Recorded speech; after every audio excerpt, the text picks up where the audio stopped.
Jochiw thieth e pacho ka koro buogo weyo chiwo chenro mag thieth ponono ni okawo yore mag rango kwe e kinde ng'anyo.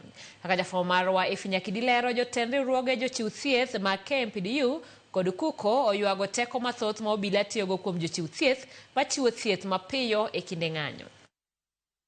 Ka gilose magawa moro bore Nairobi, jotend riwruog jochiw thieth mag KMPDU kod kuko nobuogo weyo tich ponono ni ng'anyo mosebed kibago pacho ka omedo bedo gi tulo. Kaluwore gi jagoro maduong' mar riwruog lakteche Davji Atela, nitie jochiw thieth e ute thieth mag piny owacho kod mag ji giwegi manayudo hinyruok e kinde ng'anyo madhialo jogo manowito ngimagi higa mokalo kod mano masundo piny owacho neno ni oyud ratiro ne rawera Albert Ojwang'. We will not allow our members, the doctors, the nurses, the clinical officers, the healthcare workers to be endangered when there are protests and when there are demonstrations. We have increased numbers of casualties during the demonstrations.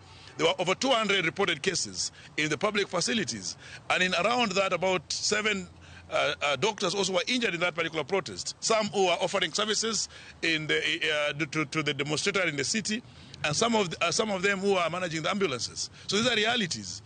And therefore, the tear gassing of even of the places where these services are being done. Chal makama, Atela no wacho ni rocho chal mar paro ma jochiw thieth wirani e kinde ma oganda oyudo hinyruok. Chuno mondo mi jochiw thieth oti kuom thuolo mok kaka mapile, kendo onge jal mora mora maranga rita kata chal margi mar ngima. Ng'anyo mang'eny matimore gi miyo ji mang'eny hinyore. Polisi hinyo ji, guns be nyiewo e yo, mamiyo osiptende pong' gi jotuo, osiptende bedo overwhelmed.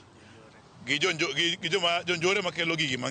have to realize that when these things are done, when somebody is injured, whether you are a police officer, whether you are a Kenyan, whether you are a healthcare worker, you need to be treated.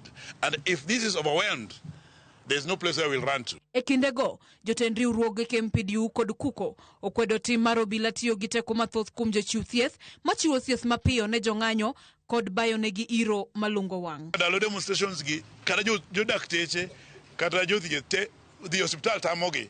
Krojuni so chop mormondo wangini onyalo demonstrate nade ma joguns jokobendara ma police be oyudo yo mainyo goji. Our members, as we stand here, a good number of them are traumatized. Some have actually fallen victim to this culture of violence, mostly meted by police and the goons. And even those who are in the facilities, they are also traumatized by the things that we are seeing.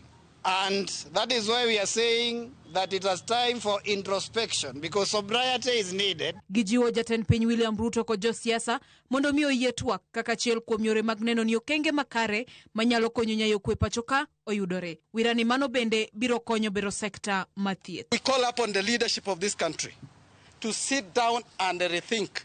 You don't kill your child for challenging you. You must actually look for a way of bringing them together, reason and get solution. Watim kwe wa bedru piny wagomba ka nyithindo matindo gi nyithindo gi ntiere ywak magin godo. Ntie chan magin godo. Nyithindo gi ginjo nekri mondo gibia bia gichak go koko. To kibe kikwa negigi. Gibende kik gik moko jonjore gi jomaundu kik donje wechegi. Jochiw thieth go bende dwaro mondo mi orang ahinya nok matije magiyango ni en achiel kuom gigo mamedo chwalo ichwang' mar rawere pacho ka. Nyakidi, Ramogi TV, Nairobi.